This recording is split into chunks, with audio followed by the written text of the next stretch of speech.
جی عامر صاحب اب یہ معاملہ آپ کو لگ رہا ہے کہ رجیم چینج تک ہے، کیونکہ اسرائیل تو یہ دعویٰ کرتا بھی نظر آ رہا ہے کہ جب تک ایران کا نیوکلیئر پروگرام مکمل طور پر ختم نہیں کر دیتا اس وقت تک وہ بس نہیں کرے گا. تو کیا رجیم چینج تک یہ معاملہ ہوگا، یا آپ سمجھتے ہیں کہ سفارتی طور پر جس طرح سے ممالک اب آ رہے ہیں سامنے، اور خاص طور پر امریکہ نے بھی کہہ دیا، کیونکہ انڈائریکٹلی یہ بات ہو رہی ہے کہ پشت پناہی امریکہ کی حاصل تھی، اور بہت پہلے اسرائیل خود کہہ رہا ہے کہ ہم امریکہ کو بتا دیا گیا تھا کہ پری پلان ہم یہ اس طرح سے کرنے جا رہے ہیں. تو آپ کو لگتا ہے پھر یہ رجیم چینج تک جا کر معاملہ رکے گا، یہ سفارتی کوششوں سے اس کو جنگ بندی کی طرف لایا جا سکتا ہے؟ یہ دو تین دیکھیں، اگر امریکہ نے کوئی بات چھپائی ہوتی پھر تو ہم کہتے ہیں کہ جی یہ جھوٹ بول رہے ہیں. صدر ٹرمپ نے کیا کہا تھا ٹویٹ کر کے، کہ انہوں نے پہلے کہا تھا کہ دیکھیں ہمارے مولک ترین ہتھیار ہیں جو اسرائیل کے پاس ہیں اور ہم انہیں اور بھی دیں گے. جو پہلا مرحلہ تھا کوئی چھپایا نہیں تھا، لیکن انہوں نے کہا کہ ہم اس حملے میں شامل نہیں ہیں.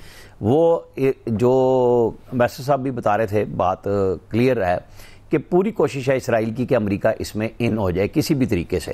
ایران نے بڑی پلان کیا اور دھمکی بھی لگائی ہوئی ہے یورپی کنٹریز کو بھی کہ جو ہمارے میزائلوں کو انٹرسیپٹ کرے گا اور پھر ہم امریکہ سمیت سب کو نشانہ بنائیں گے. ظاہر ہے کہ وہ قطر میں بھی موجود ہیں، وہ ان کے اس میں سعودی عرب میں موجود ہیں، عراق میں موجود ہیں، سارے ہر جگہ پہ امریکہ کے موجود ہیں گلف میں. تو ہم ان اڈوں کو نقصان پہنچائیں گے. تو وہ براہ راست اسرائیل پہ جا رہے ہیں. اچھا، رجیم چینج اسرائیل نے پہلے دن اٹیک میں کہا تھا ہماری خواہش ہے، اور پہلے 12 گھنٹے جس خاموشی میں گزرے تھے اور جس طرح ایرانی ایئر ڈیفنس سسٹم ناکام ہوا تھا، وہاں پہ ان کی پوری جو مین فوجی لوگ تھے سارے وہ مارے گئے اس میں، پھر ان کے ایٹمی سائنسدان مارے گئے.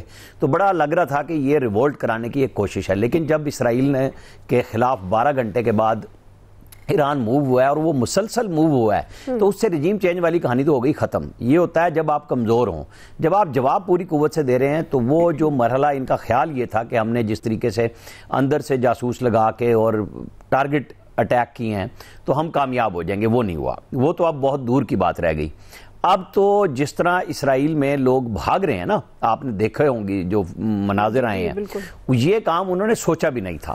تو وہ پریشر اب ان کے اوپر ہے، اور ان کی ہر صورت میں کوشش ہے کہ امریکہ اس میں کسی طرح سے ان ہو جائے.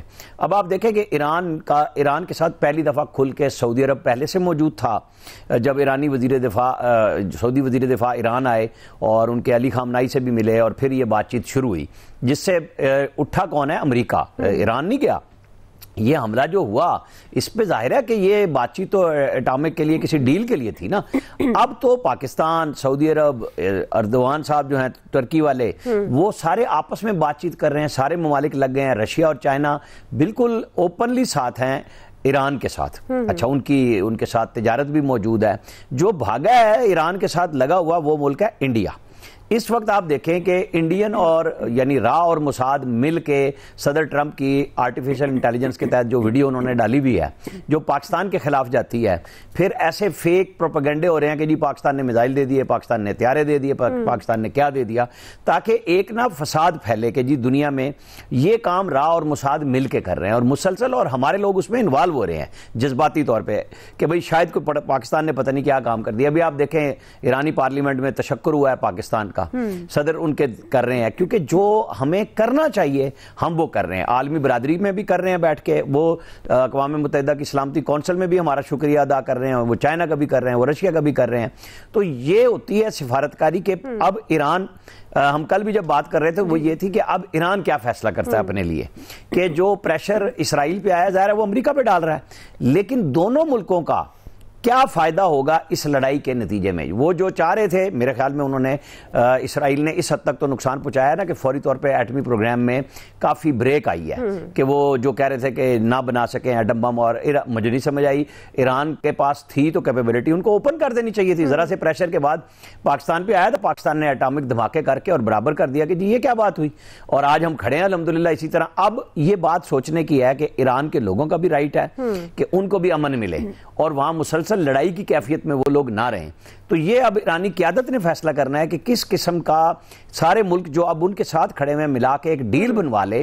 امریکہ تو کہہ رہا ہے نا کہ ہم جیسے ٹرمپ نے کل ٹویٹ بھی کیا, بات بھی کی جانے سے پہلے بھی G7 کے اس میں کہ ہم چاہ رہے ہیں, تو اس چاہنے کا فائدہ ہونا چاہیے, نقصان نہیں ہونا چاہیے. صحیح ہے جی. کوئکلی ناظرین ایک بریک لے لیتے ہیں ہم یہاں پہ اور بریک سے واپس آئیں گے. اسی پر ہم بات کریں گے کہ پاک بھارت جیسی جو ایک مذاکرات کا امریکہ نے مداخلت کی تھی جب پاک بھارت ایک جنگ جاری تھی, تو اسی طرح کی اب وہ کہہ رہے ہیں کہ ہم ایسا کوئی معاہدہ کر سکتے ہیں تجارت کو مد نظر رکھتے ہوئے. اس پر بات کرتے ہیں بریک کے بعد. جی ویلکم بیک ناظرین. فیصل صاحب, آپ کو لگتا ہے کہ اب امریکہ پر اگر ثالث کے حوالے سے اب بات ہو رہی ہے تو کیا واقعی وہ غیر جانبدار ثالثی کا کردار ادا کر سکتا ہے؟ اور جس طرح سے خود بھی کلیم کر رہا ہے کہ وہ جس طرح سے انہوں نے ایک معاہدہ کروایا پاک بھارت معاملات حل کروانے میں, کیا آپ کو لگتا ہے کہ اب بھی یہ اسی طرح اپنا کردار ادا کر سکتا ہے؟ دیکھیں, جہاں پاکستان اور بھارت کا معاملہ تھا اس وقت بھی امریکہ غیر جانبدار نہیں تھا. اب جو ایران اور اسرائیل کا معاملہ ہے اس وقت بھی امریکہ جانبدار نہیں ہے. شروع میں اب امریکہ کا جو پاکستان بھارت کے وقت بیان دیکھ لیں, یہ تو پوری دنیا نے یہ سمجھ لیا تھا کہ بھارت نے تو پاکستان کی ایسی پٹائی کرنی ہے کہ پاکستان کی نسلیں یاد رکھیں گی. لیکن پاکستان نے جب بازی الٹ دی تو امریکہ جو ہے وہ مذاکرات کرانے کے لیے, مفاہمت کرانے کے لیے جو ہے بیچ میں کود پڑا. اسرائیل کے معاملے میں اسرائیل کو اور اب امریکہ کو جو ہے نا وہ الگ نہیں دیکھیں, یہ ایک ہی ہیں. ان کا مقصد بھی ایک ہے, ان کا منشا بھی ایک ہے, ان کی یہ جو کاروائیاں ہیں یہ بھی ایک ہیں, ایک ہی حکمت عملی کا جو ہے وہ نتیجہ ہے. جب یہ دیکھیں گے چیزیں اسرائیل کے ہاتھوں سے نکل رہی ہیں تو امریکہ جو ہے وہ جو چودھری بن کے کودنے کی کوشش کرے گا. اور چیزیں اسرائیل کے ہاتھوں سے نکل رہی ہیں, یہ 3 دن سے, یہ ہفتے کی رات سے یہ جو ویڈیوز آ رہی ہیں کہ اسرائیلی رو رہے ہیں, چیخ رہے ہیں, چلا رہے ہیں, خفیہ پناہ گاہوں میں جو ہے وہ اپنی چھپ رہے ہیں, زیر زمین پناہ گاہوں میں جو ہے وہ جس طرح جا کے دبک کے جو ہے وہ بیٹھ رہے ہیں. وحشت اور خوف جو ہے ان کے چہرے سے جو ہے نا وہ عیاں ہو گیا ہے. وہ جب اور وہ اتنا خوفناک, ان کا جو خوف کے جو مناظر ہیں, جو اسرائیلیوں کے چہروں کا جو خوف ہے, اس سے پہلے دنیا نے ان کا یہ خوف نہیں دیکھا. یہ تو ان کی غنڈہ گردی بدماشی تھی جو شروع کے میں جب جنگ کا آغاز ہوا تو وہ جو ایسا تو لگ رہا تھا کہ اسرائیل نے تو جو ہے وہ ایران کو جو ہے مکمل طور پہ جو ہے وہ نمٹا دیا ہے. اور اس میں تو کوئی دو رائے نہیں ہے کہ بہت ہی خطرناک نوعیت کا جو ہے وہ ایران نے جو ہے وہ اس کا ایران کو جو ہے وہ سامنا کرنا پڑا تھا صورتحال کا. ان کی پوری مین لیڈرشپ کو جو ہے بالکل جو ہے انہوں نے لمحے بھر کے اندر جو ہے وہ موت کی آغوش میں بھیج دیا تھا. لیکن اس کے بعد ایران نے موو کیا ہے, اس کے بعد کیا ہے پاکستان. اب ایران میں جو ہے وہ تشکر پاکستان تشکر کے نعرے لگ رہے ہیں, تو یہ نعرے کوئی بلا وجہ میں تو نہیں لگ رہے ہوں گے. ہم یہ نہیں کہہ رہے کہ پاکستان کا اس میں کوئی کردار نہیں ہوگا, یہ ہوگا, لیکن جب کوئی قوم, پوری قوم ان کا شکریہ ادا کر رہی ہے تو کوئی وجہ ہوگی. اس وقت اسرائیل کو یہ سوچنا چاہیے کہ اگر یہ جو پاکستان بھارت کی جنگ تھی اور یہ ایران اور اسرائیل کی جنگ ہے, یہ ایک ہی حکمت عملی کا حصہ ہے. یہ جو پارٹ 2 ہو رہا ہے, ان کا پارٹ 1 جو تھا جو حصہ نمبر وہ ناکام ہو گیا, اب اس کے یہ تحت یہ پارٹ 2 میں کودیں. یہ جو اس وقت ایران کا دشمن ہے وہ پاکستان کا بھی دشمن ہے. اسرائیل کوئی پاکستان کا جو ہے وہ خیر خواہ تو نہیں ہے, یہ امریکہ تو پاکستان کا خیر خواہ نہیں ہے. اگر آج دنیا پاکستان سے بات کر رہی ہے, یا دنیا, تو پاکستان نے اپنی طاقت سے جو ہے نا وہی پوزیشن لی ہے. پاکستان نے اپنی صلاحیت سے, طاقت سے, دنیا جو ہے طاقت کے ساتھ, بات تو ہم ہمیشہ کرتے ہیں نا کہ دنیا طاقت کے ساتھ کھڑی ہوتی ہے, دنیا میں کوئی جو ہے دوستی نہیں ہوتی, دنیا میں مفادات جو ہیں وہ دوستی ہوتے ہیں. تو پاکستان نے اپنی طاقت سے جو ہے وہ اپنی صلاحیتوں کو اور اپنی جگہ منوایا ہے. اس وقت جو ہے یہ ٹھیک ہے ایران کے پاس پاکستان جتنی طاقت نہیں ہوگی, لیکن اگر اسرائیل کا یہ خواب ہے کہ وہ ایران کو جو ہے تباہ برباد کر دے گا تو یہ ممکن نہیں ہے. اچھا, جو ایران کی رجم چینج کرنے کی بات ہے, وہاں کی جو حکمران طبقہ, حکمران اشرافیہ کو یا حکمرانوں کو تبدیل کرنے کی بات ہے, تو یہ ہو سکتا ہے کہ اور لوگوں کی بھی خواہش ہو سکتا ہے کہ ایران کے دوستوں کی بھی خواہش ہو کہ وہاں پہ جو ہے کہ دوسری حکومت آئے, لیکن اس خواہش کی تکمیل جو ہے وہ کسی دشمن کی خواہش کی بنیاد پر جو ہے کوئی نہیں کرنا چاہتا. اس بنیاد پر نہیں کر سکتا ہے چین بھی چاہتا ہو سکتا ہے, رشیا بھی یہ چاہتا ہو, لیکن امریکہ کی خواہش پر وہ اس خواہش کا جو ہے نا وہ حصہ نہیں بنیں گے. یہ بالکل جو ہے نا وہ طے شدہ بات ہے. اس میں اسرائیل کو اور اسرائیلی کے جو دوست ہیں اور جو اس کے ہمدرد ہیں, ان سب کو جو ہے نا وہ ٹف ٹائم ملے گا. ہاں, ایران سے بہت ساری غلطیاں ماضی میں ہوتی رہی ہیں, وہ ان غلطیوں پہ بات کرنے کا یہ وقت نہیں ہے, یہ موضوع نہیں ہے.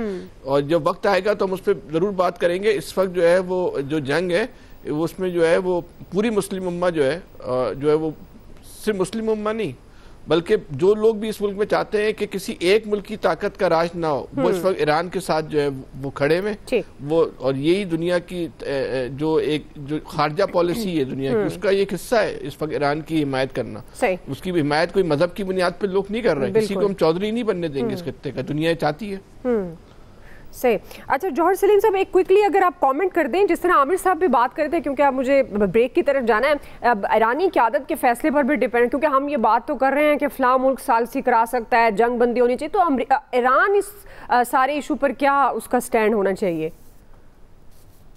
دیکھیں ایران کا سٹینڈ تو پہلے کلیئر تھا، وہ ظاہر ہے مذاکرات کے لیے بھی تیار ہو گئے تھے وہ امریکنز کے ساتھ، اس میں وہ شروع کے کچھ راؤنڈز اچھے تھے، سو امریکنز بھی تھوڑے لچک دکھا رہے تھے، لیکن بعد میں ان کی طرف سے فلیکسیبلٹی کم ہو گئی، جو شاید اسرائیل کے کہنے پہ ہوئی ہو، تو اس لیے لیکن ایران کے لیے دیکھیں میں تھوڑا سا یہاں پہ یہ کہوں گا کہ ایران کے لیے بہت ایک مشکل وقت ہے، بہت چیلنجنگ حال ہے، ان کے سامنے جو رینج آف آپشنز ہیں وہ کوئی اتنی زیادہ خوشگوار نہیں ہے اس وقت۔ یہ جو جنگ اگر اسی طرح چلتی رہتی ہے تو اس میں نقصان جو ہے وہ ایران کا بہت زیادہ ہو رہا ہے۔